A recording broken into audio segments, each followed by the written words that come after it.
أهلا, hello. Today we're going to continue with the infinitive أكل, and we will conjugate it to the first person plural نحن.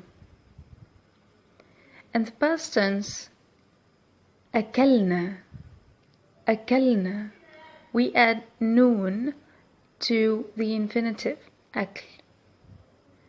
And notice how the pronunciation is different from أكل. أكل, أكلنا. In the present tense, we add نون at the beginning and ضمة at the lam.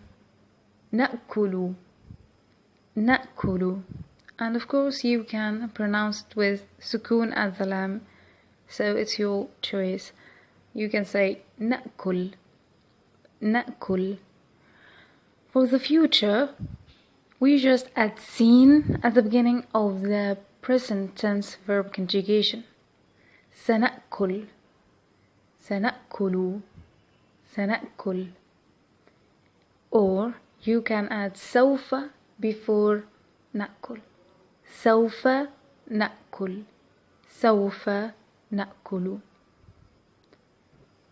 Examples: أكلنا فاكهة بالأمس. سنأكل سوية غدا. نأكل الخبز كل يوم.